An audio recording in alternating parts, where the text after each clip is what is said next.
I stood in the sleek glass-walled conference room, watching Nathan, the CEO, tap his pen against the polished table like he was keeping time with some invisible beat. My eyes scanned the faces around me, board members in tailored suits, managers flicking through their iPads, all hanging on Nathan's every word.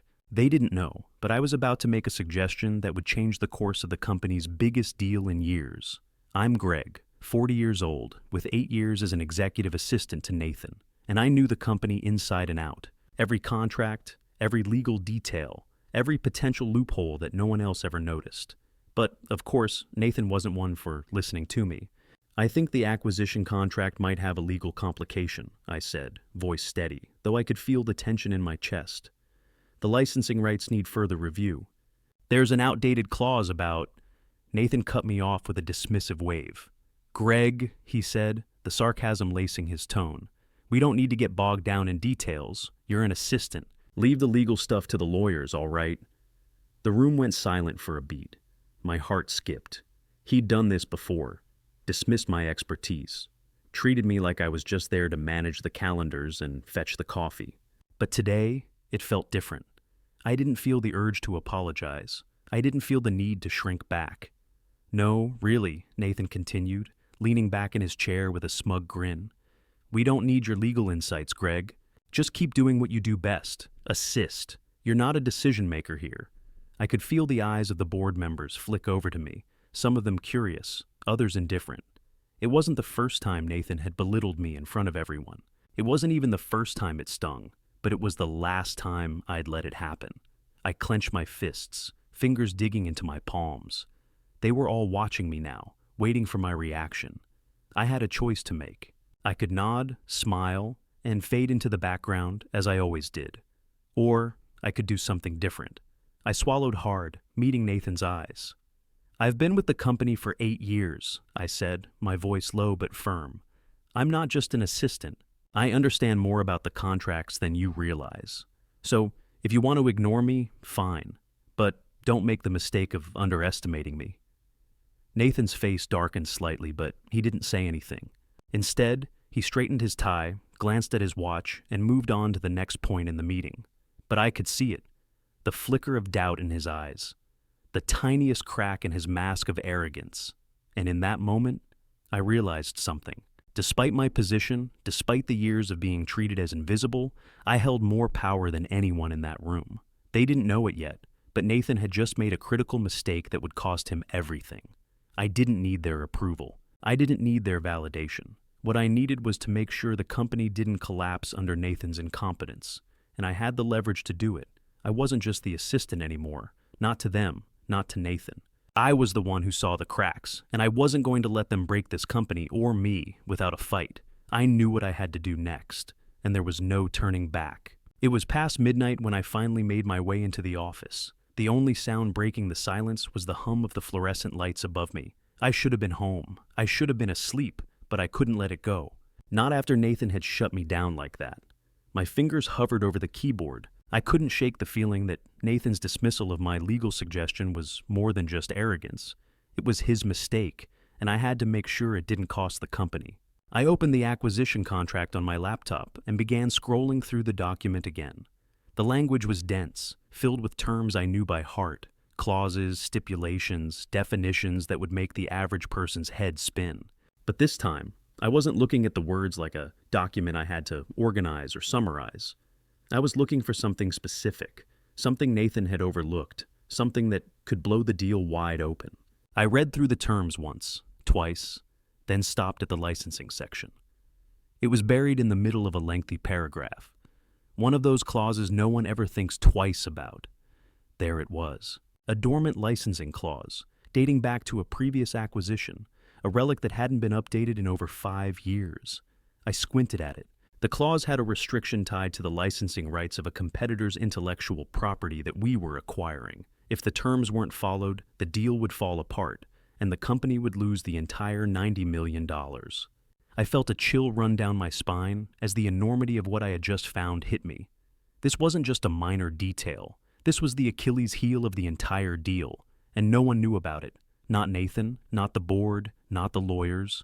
I leaned back in my chair, running my hand over my face. I had been overlooked, disregarded, but now I had something they needed, something I could use to bring Nathan to his knees. My pulse quickened. This was it. I wasn't just going to sit in the background anymore. I had the key to stopping this acquisition dead in its tracks, to taking control of the licensing rights. I could block the deal, make the company scramble to fix this mistake. But the timing had to be perfect. I needed to be strategic. I couldn't rush this. I immediately pulled up my contacts and searched for James, an old colleague of mine, who now worked in compliance at a law firm. We had worked together on a couple of cases in the past, and I trusted his judgment. If anyone could confirm the legality of this clause, it was him. I typed out a quick message. "Hey James, I need a favor. Can you check something for me? I've come across a dormant licensing clause in an acquisition deal. Is it legally binding? Could it potentially wreck the deal if it isn't addressed? Let me know when you're available." I sent the message and waited, the minutes dragging by. I leaned back in my chair and tried to steady my breathing. This could be it. The moment my career changed, the moment Nathan's arrogance crumbled. James replied within minutes.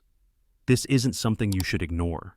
The clause is absolutely binding. If it's not dealt with, the deal could be nullified, but you'd have to move fast. The window is closing."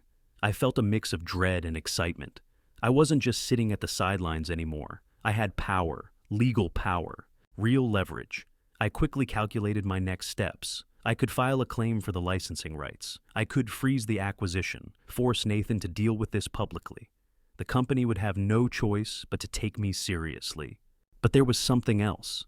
A small, quiet voice in the back of my mind whispered that this was more than just business. This was personal. This was the moment I stopped being invisible, stopped being dismissed. I didn't just have a chance at a career-changing move. I had the power to stop this deal cold if I followed through, and I would. There was no going back. I saved the document and shut down my computer. The next steps would require precision, but this time, I wasn't going to back down. I wasn't just a bystander anymore. I was the one holding the cards, and they didn't even know it yet. The following day, I was back in the office.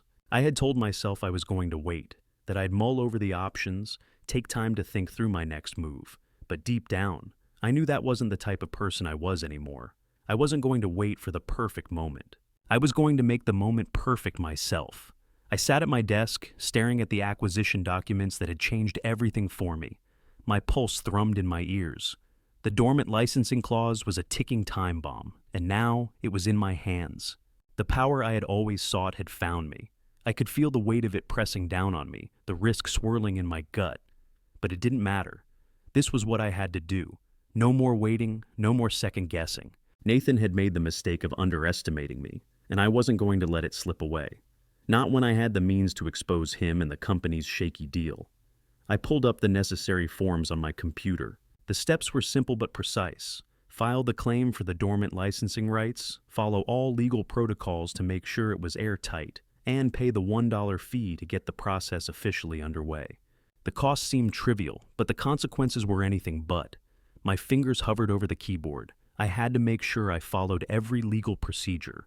A mistake now would ruin everything. I knew Nathan wouldn't hesitate to discredit me if anything went wrong. He would twist it, say it was some kind of petty revenge. But I wasn't worried, not anymore. This was the law. It was airtight. He couldn't manipulate the system the way he did me. I filled out the claim form, typing every detail with a deliberate focus. The legal jargon felt natural to me now, something I'd internalized over the years. I clicked the submit button without hesitation. It was official. The claim was filed, and Nathan would never see it coming. A small part of me wanted to feel nervous, but instead I felt a rush of satisfaction. This was it. This was the change I had been waiting for. As soon as I submitted the claim, I leaned back in my chair and exhaled. The next steps were already on my mind. This wasn't just about a career change. It was about control, about showing Nathan that I wasn't just an assistant. I wasn't invisible anymore. But now, I had to wait. The legal process would take time, but I knew the clock was ticking. I was going to have to wait for the reaction, for the consequences to unfold, and there was a part of me that felt both dread and excitement. I had no idea what would happen next. Would the company ignore it? Would Nathan panic and try to cover it up? I'd have to keep my head down for a while, play the game quietly. I couldn't let Nathan or anyone else know what I had done, not until the moment was right. But one thing was clear. I had moved the pieces on the chessboard, and now I was waiting for the checkmate. It wasn't just about the deal anymore. It was about me. It was about showing them all that I had the power to change everything. I checked my phone. No new messages, nothing from James confirming the submission, nothing from anyone in the office. I closed my eyes for a moment, letting the weight of the decision settle into my bones. There was no turning back now. I would wait. But when the time came, Nathan wouldn't know what hit him. For 2 days, nothing happened. The claim I'd filed, the one that could potentially stop the acquisition cold, sat in the system, untouched. I kept expecting some immediate response, either a frantic call or a swift acknowledgement, but nothing came. No one mentioned it in the office. No lawyers from the acquisition firm stormed in demanding answers. The world went on, as though I hadn't just made a move that could change the entire trajectory of the company. I started to wonder if I'd miscalculated. Maybe I'd overlooked something, missed a crucial detail in the clause that would have rendered my claim ineffective. Or maybe the company had already anticipated this, covered their tracks, and buried the clause somewhere no one would find it. I couldn't afford to second-guess myself. Not now. Not when I had everything at stake. By the third day, the atmosphere in the office began to shift. I arrived to find an undercurrent of tension. The hum of chatter was lower, the usual noise of keyboards clicking and phones ringing softer. People kept glancing at the clock, sneaking looks at their emails, whispering in corners. It felt like the calm before the storm. And then, around noon, the storm arrived. I saw them first, the lawyers from the acquisition firm. Their crisp suits and tight-lipped expressions told me everything I needed to know. They weren't here to just check in. Something was wrong. Something was in motion, and Nathan was nowhere to be found. I wasn't the only one who noticed. The board members were on edge, their usual business-like composure slipping as they gathered in small groups, speaking in hushed voices. I kept my head down, pretending to be absorbed in my work, but every muscle in my body was tense, every nerve stretched tight as I listened to the growing murmur of the office around me. It wasn't until late in the afternoon that I saw Nathan. He was pacing back and forth in his office, his hands running through his hair, a look of visible stress on his face. The man who usually exuded arrogance and confidence now looked like a man caught off guard. The walls were closing in. He hadn't seen the claim coming, and now it was eating him alive. I watched unseen from the hallway as Nathan stormed into a meeting room, flanked by a group of the lawyers. I couldn't hear their conversation, but the frustration in his body language was clear. He was scrambling. Minutes later, a quiet buzz of activity spread through the office. Word had leaked. The dormant license claim had been discovered, and now the $90 million deal was in jeopardy. I leaned back in my chair, trying to keep a neutral expression on my face. I wanted to watch, to savor the moment. But there was no time for that. The pressure was mounting. Nathan's empire, once towering and secure, was beginning to crack. And I wasn't just an observer anymore. I was part of this, whether they knew it or not. I had the leverage. And now it was a waiting game. But the stakes were higher than I'd ever imagined. The company was in danger of unraveling, and Nathan was feeling the weight of it. His control was slipping. I could already feel the shift in the office. The people who once turned a blind eye to me now regarded me with a new sense of curiosity. They didn't know what I had done, but they could sense the change, the tension, the shift in power. I wasn't the invisible assistant anymore. I wasn't just here to fetch coffee or manage calendars. I was the one holding the key. And now, all I had to do was wait. Would Nathan fall? Would the company realize what I had done? The next few hours felt like days as I sat in my chair, pretending to be absorbed in my work. But inside, I was on edge. I knew my next move would come soon enough, and when it did, Nathan would have no way of stopping it. The world was about to change, and I had a front row seat. The next morning, I got the call. Nathan wanted to see me in his office. His voice had been tight during the brief exchange, a thin layer of frustration and annoyance just beneath the surface. I knew this wasn't going to be a casual chat. It was time to face the music. I grabbed my notepad and made my way to his office, my steps purposeful, my mind already running through the possibilities of what would happen next. The door shut behind me with a soft click, and I was greeted by Nathan's usual smirk, though this time it didn't reach his eyes. "You," he said, gesturing to the chair across from him. His tone was controlled, but I could feel the tension in the air. I took a seat, keeping my posture straight and confident. I wasn't going to shrink back this time. I had all the control I needed. "What the hell have you done?" Nathan's voice dropped to a low growl. You've completely fucked this up, Greg. I raised an eyebrow, meeting his eyes without flinching. I'm not sure I follow, Nathan. Could you clarify? Don't play coy with me, he snapped, leaning forward. You filed a claim on the licensing rights. You know damn well that could stop the acquisition, and you know we can't afford to have that happen. Why would you sabotage this deal? I remained silent for a moment, letting the question hang in the air. Nathan was angry, no, furious, and I could see that he was struggling to maintain control, but I wasn't about to let him dictate the terms of this conversation. The claim isn't sabotage, Nathan, I said, my voice calm, almost soothing. It's a legitimate legal action, a dormant clause in the acquisition contract that could void the entire deal if it's not addressed. I'm doing exactly what I should have done when I first raised the issue. Nathan's expression faltered for just a second, the mask of arrogance slipping. That's ridiculous. It's a mistake, a minor oversight, a formality. I leaned forward slightly. It's more than a formality. It's a legal complication, and it could cost the company millions if left unchecked. I'm just ensuring we don't get blindsided by something no one bothered to read carefully. Nathan's fists clenched on the table, his knuckles white. His breath was shallow, like he was trying to keep his anger in check. You can't just go around filing claims like that. You don't have the authority. I don't need the authority. I'm acting on what's in the best interest of the company, I interrupted smoothly. You've been too focused on the deal to see the details. I haven't. His jaw tightened. I could see that he was struggling to regain control, but I wasn't backing down. I'm not interested in your excuses, Greg, he said, his voice colder now. What I'm interested in is how much it'll cost to fix this. We can handle this discreetly. No one has to know you were the one who raised the issue. I'll make it worth your while. I almost laughed. I'd been waiting for this. He thought he could buy me off. He thought the same tactics that worked on everyone else would work on me. I'm not interested in money, Nathan, I replied, my voice unwavering. I'm not doing this for personal gain. I'm doing this because it's the right thing to do. You can't just ignore the law to make a deal go through. I've had enough of that. He leaned back in his chair, trying to regain his composure, but the frustration was evident in his eyes. You don't get it, Greg. You're making a mistake. You don't belong here. You don't have the same stakes in this company that I do. I looked him dead in the eye.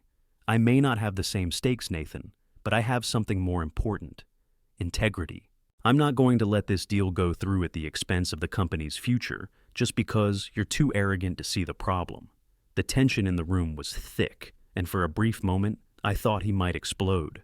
But instead, he just looked at me, really looked at me for the first time in years. The arrogance, the superiority, everything he'd always worn like armor was gone. Now, it was just him. And fear. You think you're going to bring me down with this? Nathan asked, his voice barely above a whisper. You think you can stop this acquisition? I think I can, I said quietly. And I will, whether you like it or not. He didn't answer. He couldn't. His position was slipping, and he knew it. I stood up, giving him one last look. You've underestimated me for far too long, Nathan. I won't let you do it again. As I left his office, I felt a sense of satisfaction, but it wasn't over. Not yet. This was just the beginning. Nathan had tried to buy me off. He'd tried to dismiss me, belittle me, use his power to silence me. But I had shown him that I wasn't someone he could control. And as I walked back to my desk, I knew one thing for sure. I wasn't going anywhere. The next morning, I walked into the office with my usual routine. But something felt different. The air was thick with anticipation, tension hanging like a storm cloud ready to break. I didn't know what had changed, but I could feel it in my bones. Then, around 10 a.m., I received the email. Official inquiry. HR investigation regarding your conduct. The message was as cold and calculated as Nathan's usual tactics. It was everything I'd expected. Nathan wasn't going to take my legal claim lying down. He was going to try to discredit me, paint me as the villain in this scenario. The message from HR didn't mince words. It accused me of interfering with the company's acquisition process and questioned my conduct during the handling of the dormant license claim. It wasn't a request for clarification. It was an accusation, a thinly veiled attempt to undermine me. I read through it twice, my stomach sinking. They were coming for me, trying to paint my legitimate action as sabotage, but I wasn't scared. I'd known this would come. Nathan wouldn't just let the claim go without retaliation. He was too desperate to hold on to control. I could feel the anger rise in my chest, but I fought it down. This was part of the plan, and I wasn't about to let him intimidate me again. I immediately pulled up my contacts and dialed a lawyer I knew from an old case. Richard Thompson was sharp, smart, and someone I trusted. He'd dealt with corporate retaliation before, and I needed his expertise now more than ever. "Hey, Richard, I need your help. Nathan's going to come after me, I'm sure of it. They've opened an HR investigation into my actions. I need to make sure I'm covered," I said, keeping my voice calm. "I've got your back," Richard replied immediately. "Send me everything you've got. We'll respond accordingly. No one can touch you without crossing a line." I sent him the inquiry right away, along with a timeline of the events leading up to it. I could feel the weight of the situation settling in, but I wasn't worried. This wasn't the first time a CEO tried to manipulate the system to get their way. Nathan had underestimated me before, and he was doing it again. Within an hour, Richard had drafted a response on my behalf. The letter was sharp, precise, and made it clear that any further retaliatory action would be met with legal consequences. It also requested an immediate cessation of the investigation until further review, stating that the claim I had filed was legally valid and in line with company protocol. I had to admit, a sense of relief washed over me as I read through the letter. This wasn't just a response, it was a declaration of my right to stand firm. I wasn't backing down. I signed it, sent it off, and then leaned back in my chair. I had taken the first step in ensuring I wouldn't be silenced. Nathan might have tried to discredit me, but I had the law on my side, and now, so did I.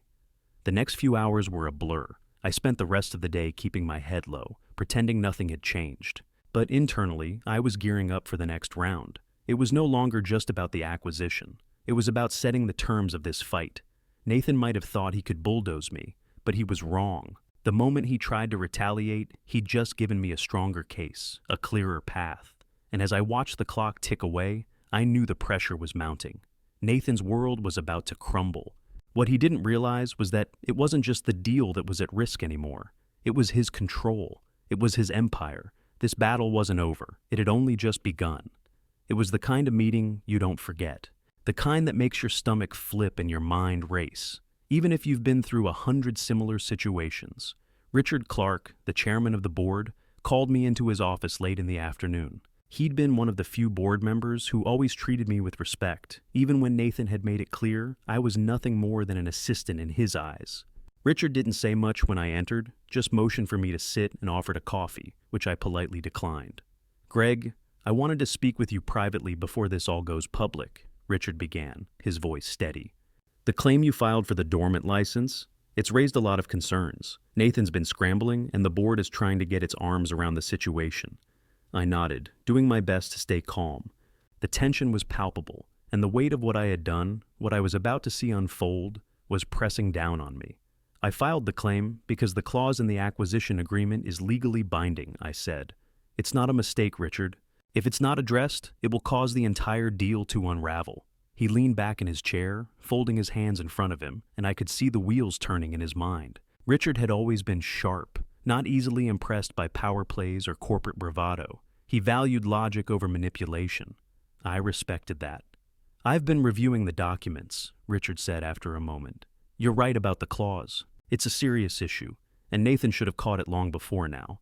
But there's more to it than just that, isn't there? What's really at stake here?" The question hung in the air, but it wasn't a question I had to think about for long. I took a breath, choosing my words carefully. What's at stake is the integrity of the company. Nathan pushed through this deal without properly vetting the legal details. He was too focused on the money, on the prestige of this acquisition, to pay attention to the fine print, I said. And I can't sit by and watch him wreck this company, your company, just because he's too arrogant to admit when he's wrong. Richard's eyes narrowed, and I saw a flicker of something, respect, maybe, behind them. I didn't think Nathan would ever let this go so far. But we've seen his response, and it's been less than professional. He's made this personal. I nodded, understanding exactly what Richard was alluding to. Nathan had tried to buy me off. He'd tried to intimidate me. Now he was playing his final hand, discrediting me, attacking my reputation. But I wasn't backing down. "I'm not here to make this personal. I'm here to do what's best for the company," I replied, keeping my voice level. "If Nathan continues down this path, it won't just be his career that's on the line. It'll be the company's future. You can't just ignore legal issues like this, no matter how much money is at stake. Richard sighed, glancing down at his hands. You're right, and the board's starting to realize that. Nathan's failure to act on this claim has been a glaring misstep. He stood up and walked over to a window, looking out over the city skyline. The silence in the room stretched for a moment before Richard turned back to me, his expression resolute. I'm calling an emergency board meeting. Nathan will be confronted about his mishandling of the legal issue, Richard said. We'll review the company's response, and I'll make sure the board is fully informed about the gravity of the situation. It's clear to me now that you're right. This goes beyond just a contract dispute. Nathan's leadership is at risk. I felt a sense of vindication, but I couldn't let myself get too comfortable. Nathan hadn't given up yet, and the battle was far from over. But for the first time in a long time, it wasn't just Nathan calling the shots. Thank you, Richard, I said, standing up. I just want what's best for the company. Richard gave me a small smile, his gaze softening. You've proven that, Greg, and I think it's time the rest of the board saw that too. The boardroom meeting the next day felt like a battle. Nathan was visibly shaken, trying to maintain his usual commanding presence, but it was clear he was losing control. The room was full of tension as Richard presented the situation to the board, carefully outlining Nathan's failure to address the legal claim and the impact it could have on the acquisition. As the discussion unfolded, Nathan tried to defend his position, but his words were shaky. His usual bravado had vanished. He'd been caught in a lie, caught in his own arrogance. The board, once loyal to him, had begun to turn. Whispers of his incompetence spread like wildfire, and soon, the chairman was calling for a vote. When it was over, Nathan was placed on administrative leave. The room felt quieter, but the weight of the decision still lingered. Nathan had fallen, and I had been the one to tip the scales. The board had acted swiftly, and I knew that this wasn't just about the acquisition anymore. It was about restoring integrity to the company, and about making sure Nathan's arrogance didn't take down everything I had worked for. As I stood there, watching Nathan leave the room, a small, quiet satisfaction began to settle in. I had done it. I had brought down the giant, and now it was time for the real work to begin. The Monday after Nathan's administrative leave felt like walking into a different company. No morning rant echoing from the corner office. No high heels pounding toward reception like thunder. No one walking on eggshells, wondering if they'd be the next target of one of Nathan's infamous tantrums. The atmosphere was quieter, lighter. Some people were still pretending like nothing had changed, but you could feel it in the air. Relief. There was less tension in every hallway, fewer strained smiles. For the first time in years, people were taking deeper breaths. I walked to my desk the same way I always had, coffee in hand, phone in my pocket. But this time, I didn't feel like I was pretending to be invisible. This time, people looked me in the eye. Some even nodded. A few murmured quiet, "Good morning," greetings they had never bothered to give me before. Around mid-morning, Richard Clark's assistant called my extension. "Mr. Clark would like to see you when you're free." I didn't hesitate. When I stepped into Richard's office, he was standing by the window, arms folded, gazing out over the city like a man still putting pieces together in his head. But when he turned to me, his expression was warm. "Greg," he said, "we owe you a great deal." I didn't say anything. I wasn't looking for a thank you. I just wanted to know what came next. "We've had an emergency board session this weekend," he continued. "It's not public yet, but I'll level with you. Nathan's not coming back." That hit harder than I expected, not with sadness, with finality.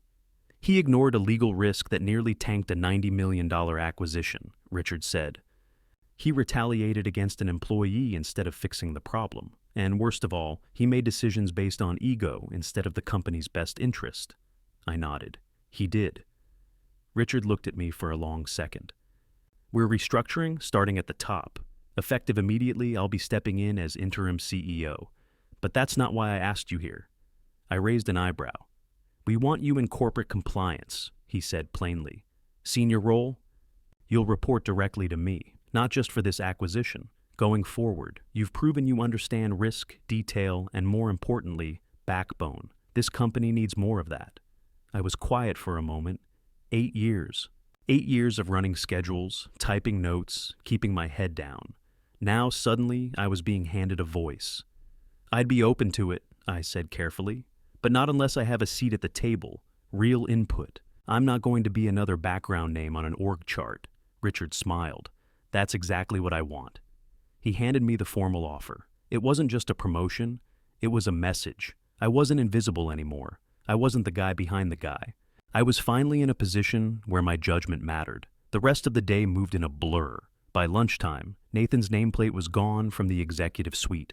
By 4, HR had quietly distributed a statement about leadership transition. And by 5, I was in a new office with a nameplate of my own, one I hadn't asked for, but damn did it feel earned. No dramatic victory speeches, no applause, just quiet nods from people who had watched the whole thing unfold and knew something important had changed. Later that evening, I stayed late, not because I had to. I just needed a minute alone to process it all. I sat at my new desk, looking out the window, thinking back to that moment in the boardroom when Nathan had laughed and called me just an assistant. He's not laughing anymore.